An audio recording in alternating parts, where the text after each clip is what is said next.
യേശുവിനോടുകൂടി യാത്ര തുടരാമെന്ന ഈ ശുശ്രൂഷയിലേക്ക് താങ്കളെ സ്വാഗതം ചെയ്യുകയും കർത്താവായ യേശു ക്രിസ്തുവിൻ്റെ നിസ്തുല നാമത്തിൽ വന്ദനം പറയുകയും ചെയ്യുന്നു. ജീവിതത്തിൽ എപ്പോഴാണ് ഒരു മനുഷ്യനെക്കുറിച്ചുള്ള ദൈവിക പദ്ധതിയുടെ പൂർത്തീകരണമെന്ന് ആർക്കും പറയാൻ സാധ്യമല്ല. ചിലപ്പോൾ ഏതെല്ലാം നിലകളിൽ തകർന്നടിഞ്ഞുകൊണ്ടിരിക്കുന്ന സാഹചര്യത്തിലും അയാളിനെ ദൈവത്തിന് ഉയർത്തിക്കൊണ്ടുവരാൻ കഴിയുമെന്ന് തിരുവചനത്തിൽ നിന്നും നമുക്ക് മനസ്സിലാക്കാൻ കഴിയുന്ന കാര്യമാണ്. നമുക്ക് സങ്കല്പിക്കാൻ പോലും കഴിയാത്ത നിലകളിലാണല്ലോ ദൈവത്തിൻ്റെ പ്രവൃത്തികൾ പലപ്പോഴും നടക്കുന്നത്.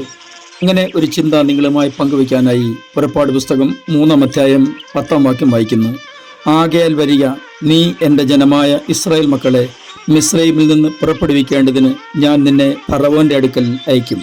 ഒരിക്കലും സങ്കല്പം കൊണ്ടുപോലും വിശ്വസിക്കാൻ കഴിയാത്തൊരു കാര്യമാണ് മോശയോട് യഹോവയായ ദൈവം പറയുന്നത്.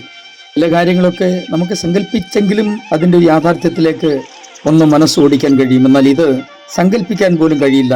അത്രമാത്രം ഒരു പ്രത്യേക സാഹചര്യത്തിലാണ് മോശ ഇപ്പോൾ ആയിരിക്കുന്നത്.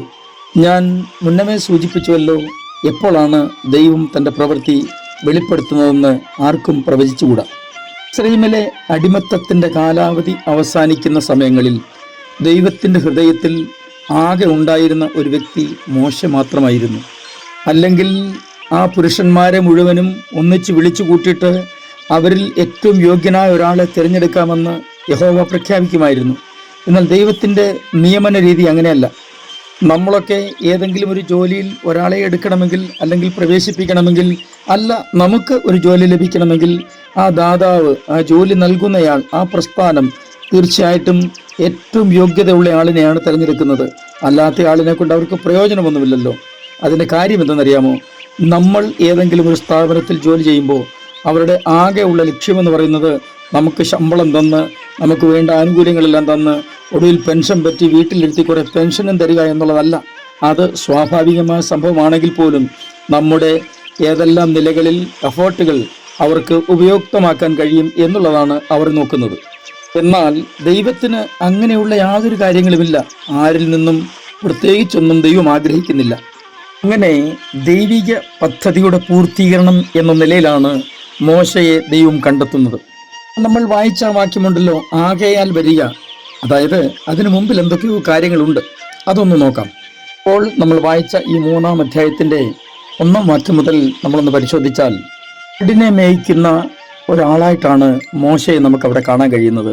നിങ്ങൾക്ക് സങ്കല്പിക്കാൻ കഴിയുമോ ആടിനെ മേയ്ക്കുന്ന ഒരാളെ 600,000 ആളുകളുടെ മുമ്പിൽ നടത്താൻ കൊള്ളുമെന്ന്? ല്ല, ഇപ്പോൾ നമ്മൾ മോശയെ ഒന്ന് നോക്കിയാൽ നമുക്കൊരു കാര്യം ബോധ്യപ്പെടും. വല്ലാത്ത നിരാശ തന്നെ ബാധിച്ചിട്ടുണ്ട്. കാരണം തൻ്റെ ആദ്യത്തെ 40 വർഷം ഫറവോന്റെ കൊട്ടാരത്തിൽ എല്ലാവിധ സുഖ സൗകര്യങ്ങളും ആസ്വദിച്ച് വളർന്നയാളാണ്.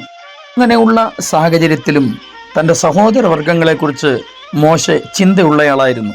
ഇതിൻ്റെ അനന്തരഫലമൊക്കെ നമ്മൾ വായിച്ചിട്ടുണ്ട് 2-ാം അധ്യായത്തിൽ. അങ്ങനെയാണ് ഒടുവിൽ തനിക്ക് കൊട്ടാരം വിട്ട് പോകേണ്ടി വന്നത്. ഇന്നത്തെയുള്ള 40 വർഷം തൻ്റെ അമ്മയപ്പനായ യിത്രോവിനോടുകൂടെ ആടിനെ മേയ്ക്കുന്ന ജോലിയിൽ താൻ ഏർപ്പെടേണ്ടി വന്നു.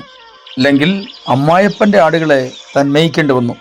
അങ്ങനെയാണ് 3-ാം അധ്യായത്തിൻ്റെ 1-ാം വാക്യത്തിൽ നമ്മൾ വരുമ്പോൾ മോശെ ദൈവത്തിൻ്റെ പർവ്വതമായ ഹോരേബ് വരെ ആടുകളെ കൊണ്ടുവന്നിരിക്കുന്നു എന്ന് അവിടെ വായിക്കുന്നത്. സ്വാഭാവികമായിട്ട് നമ്മൾ ചിന്തിച്ചാൽ നമുക്ക് മനസ്സിലാക്കാൻ പറ്റും, ഉന്നതമായ പദവികളൊക്കെ അലങ്കരിച്ച് സുഖസൗകര്യങ്ങളിൽ ജീവിച്ചിരുന്ന ഒരാൾ ഇപ്പോൾ ഇതാ ആടുകളുമായിട്ട് മല്ലടിച്ചു കൊണ്ടിരിക്കുകയാണ്. തൻ്റെ ജീവിതം ആടുകളോടൊപ്പമായിരിക്കുന്നു. തീർച്ചയായിട്ടും അയാൾ നിരാശനല്ലേ? അങ്ങനെ അല്ലെങ്കിലേ ഉള്ളൂ അതിശയം. ഇവിടെ ഒരു കാര്യം മനസ്സിലാക്കേണ്ടത്, ദൈവം നമ്മുടെ ഹൃദയം അറിയുന്നു, നമ്മുടെ ഭാരം അറിയുന്നു, നമ്മുടെ സങ്കടം അറിയുന്നു, നമ്മുടെ അവസ്ഥ അറിയുന്നു. ആർക്കും വ്യത്യാസപ്പെടുത്താൻ കഴിയാത്ത സാഹചര്യത്തിൽ ഒരു കാരണവശാലും ഒരു വ്യത്യാസം ഉണ്ടാകത്തില്ലെന്ന് നമ്മുടെ മനസ്സ് മന്ത്രിക്കുമ്പോഴും ദൈവത്തിന് ഇറങ്ങി വന്ന് നമ്മെ വിടിയിപ്പാൻ കഴിയും. കർത്താവ് അനുവദിച്ചാൽ തുടർചിന്തകൾ അടുത്ത ദിവസം പങ്കിടാം. ഞാൻ നിങ്ങൾക്ക് വേണ്ടി പ്രാർത്ഥിക്കുന്നു. സ്വർഗീയ പിതാവേ, എൻ്റെ എല്ലാ പ്രിയപ്പെട്ടവരെയും അങ്ങയുടെ കരങ്ങളിലേക്ക് ഏൽപ്പിച്ച് അനുഗ്രഹിച്ച് പ്രാർത്ഥിക്കുന്നു. ഞങ്ങളുടെ ജീവിതത്തിലെ ഏത് സാഹചര്യവും തിരിച്ചറിഞ്ഞ് ഞങ്ങളെ വിടിയിപ്പാൻ കഴിയുന്ന അങ്ങയിൽ ആശ്രയിച്ച് ജീവിപ്പാൻ ഞങ്ങളെ സഹായിക്കണമേ. യേശു ക്രിസ്തുവിൻ്റെ അൻപുള്ള നാമത്തിൽ തന്നെ ആമേൻ.